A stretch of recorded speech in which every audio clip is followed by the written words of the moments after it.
Hey, hey, hey. Time for another Out of This World story from rSpace.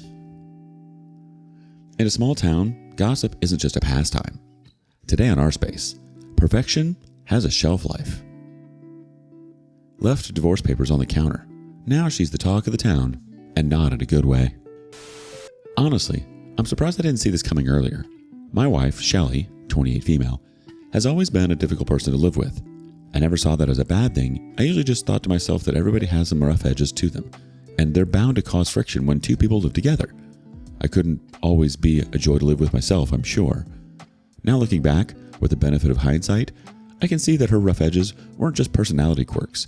They were red flags that I ignored for far too long. I loved her, so I didn't find it too hard to overlook the warning signs. One of the biggest ones was how she had to make everything about her. Everything was a big contest with her, and she always had to one-up you. If I had a bad day at work, now she was complaining about how my mood was ruining her day. If I got a promotion, she wouldn't congratulate me, just find a way to bring up her job and how undervalued she was. God forbid I tell her I was sick because she'd claim she'd been nursing a cold for the past 3 days, even though I'd never heard a single sniffle. I chalked it up to immaturity at first. She was 22 when we met, still young enough for me to assume that she'd grow up a little. 6 years later, after 2 years of dating and 4 years of marriage, she hadn't changed a bit. It was exhausting. I should have cut her loose a long time ago, but I just kept hoping for that change. It's not like it was all bad. Shelley could be warm and sweet sometimes too. I used to think that the good made up for the bad. She also had a way of making people admire her. We live in a pretty small town, and she's the type of person who knows everyone's name. People saw her as charming, confident, and kind. And she was, most of the time. But to everyone else, she was always perfect. I would have been fine continuing our life together, but the breaking point was when I found out about Ben. You see, she started going to the gym a few months ago. She claimed she was starting to get out of shape as she got older, and she wanted to stay fit. Fair enough. I didn't have time to dedicate to the gym, but my work keeps me active enough. So I encouraged her. I even got her a new gym bag and some high-end workout clothes. I thought I was being supportive. What a joke. I didn't think much of it at first. The only thing that stood out was that she went to the gym pretty often.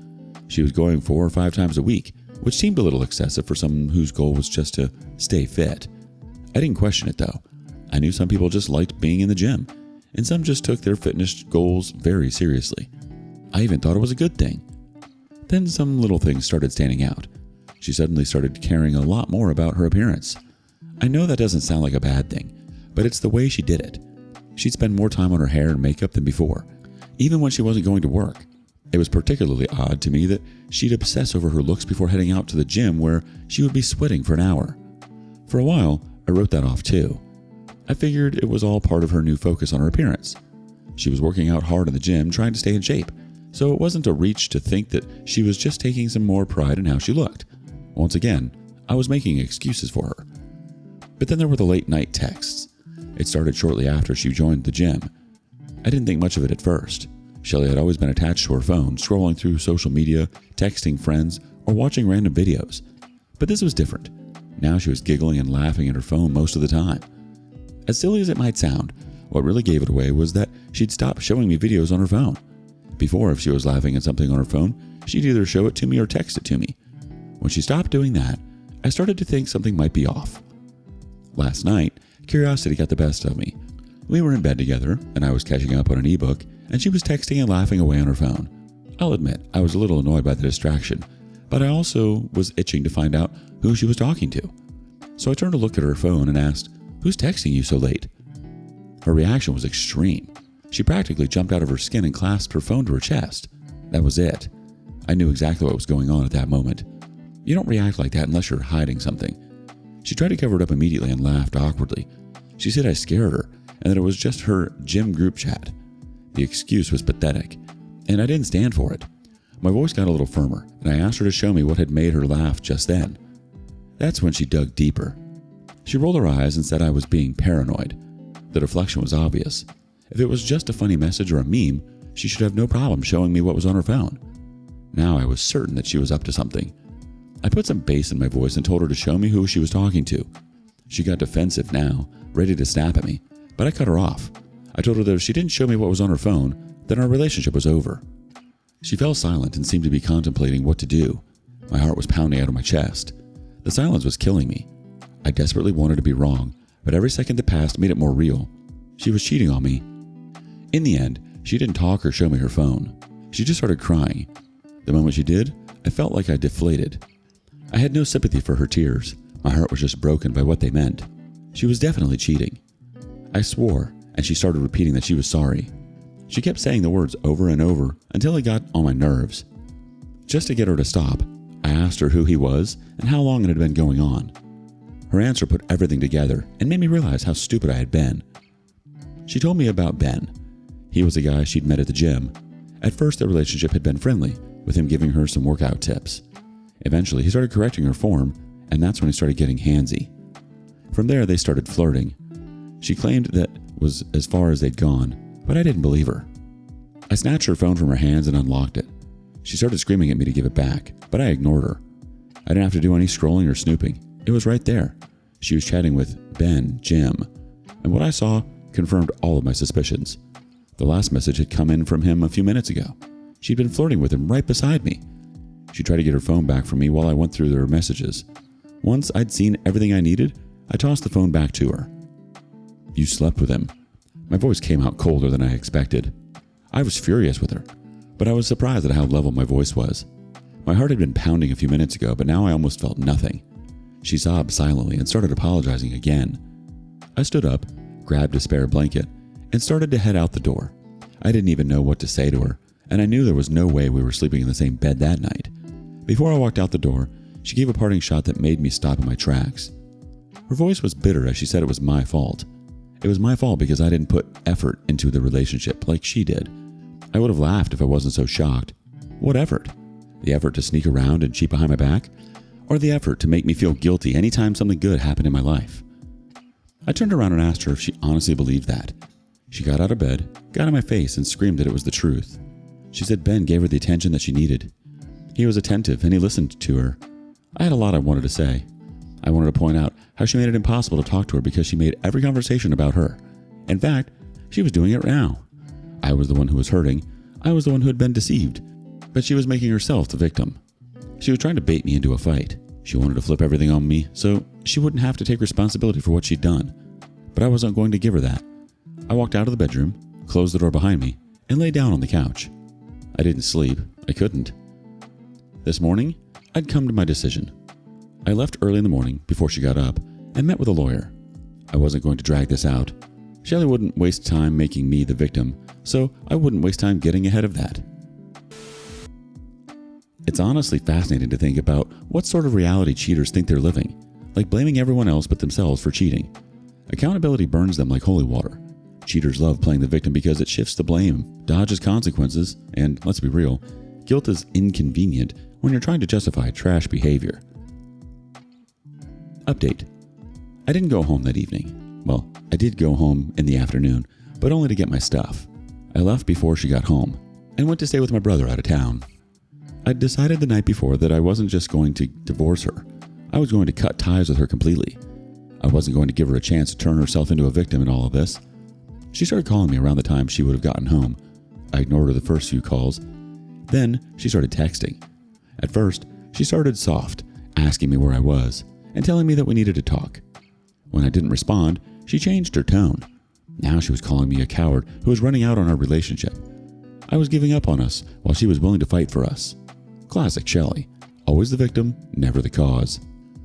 Then the messages turned desperate. She said she was sorry, that she'd made a mistake, but we needed to be together to fix it. That was when I finally gave her an answer. I asked her if she really wanted to fix things, and she said she would do anything. No, I didn't change my mind. I had a plan. You see, I realized that in my anger the night before, I didn't get my hands on any evidence before I left. It was my word against hers, and I wanted to change that. It would help my case in the divorce and keep her from spinning the story to her benefit. I told her that if she was truly sorry, she needed to come completely clean to me. I pointed out that she'd lied to me the other night. I needed the whole truth from her before I could even consider coming back to her. She hesitated after that. I saw the typing prompt pop up and disappear several times. I could picture the gears turning in her head while she tried to figure out the right play. She knew she'd already admitted to the affair, so there was no point denying it outright. But I guessed she was trying to decide how much additional detail she should reveal to me. For a moment, I thought she'd turn me down. but she took the bait. She asked me what I wanted to know, and I told her to tell me everything. I told her to start from the beginning, again. I played it like I was hurt, like I wanted to forgive her, but I just needed her to be honest first. And she spilled everything. She repeated what she told me the night before, about how they'd started as friends, then became casually intimate and started flirting. She claimed he was the one who came on to her, and that she'd tried to resist him. I don't know if I really believed that, but it didn't matter much either way anymore. The first time it happened was in his car at the gym parking lot. It became a regular thing after that. They'd meet up after their workouts, sometimes in his car, sometimes at his place when his roommate was out. She claimed that she'd never considered leaving me for him. She said what she had with him was purely physical. He wasn't husband material like I was. By that point, I'd heard enough. I blocked her number and wanted to put it behind me. That wasn't the end of it though, not by a long shot. Shelley had no direct way of contacting me, but that didn't stop her from trying. First, she started blowing up my brother's phone. She demanded that he tell her where I was. She hadn't figured out that I was staying with him. All credit to my brother, he refused to let her know I was with him and told her to stop calling him. But that still wasn't the end of it. She started reaching out to our mutual friends. She tried to find out where I was from them, spinning some tale about how I'd stormed out and refused to come home after an argument. Technically the truth, but not the whole picture. Fortunately, most of them didn't buy what she said from the start. When the divorce papers were ready, I picked them up from my lawyer. I drove back into town and went back home when I knew she would be at work. She hadn't changed the locks, so I got in easily. I dropped the divorce papers on the kitchen counter and went back on my way. I unblocked her number so she could get in touch and got an angry call from her only a few hours later. She was hysterical. She demanded that I come home so we could talk things through. I told her that there was nothing to discuss.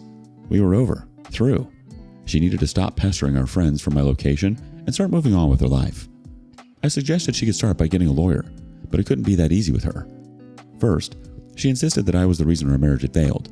Then she threatened to tell everyone in town that I'd abandoned her. I told her to do her worst, as long as she got the paper signed. She did her worst.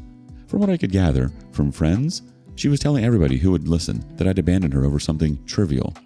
She was trying to get ahead of it and control the narrative. Fortunately, I was ahead of her. I explained the situation to the friends who reached out to me. I didn't spare any details. Then I sent over the screenshots of her explaining how she had cheated on me. Needless to say, she became a hot topic overnight. The conversation had changed from how poor Shelley had been mistreated by her husband to how Shelley had cheated on her husband and was spreading lies. Her image as the friendly, charming woman was crumbling, and she had no control over it. She did her best to spin it, but her attempts only backfired. I was getting messages from friends and acquaintances expressing their support. I didn't hear from Shelley for a while, and when she called me, she sounded miserable. She didn't throw any accusations or threats this time. She just said we needed to talk, and asked if there was any hope of repairing our marriage. I was blunt and told her there was no marriage to save anymore. The best course of action was for her to just go through the divorce so she could move on with her life. She was the topic of gossip all over town now.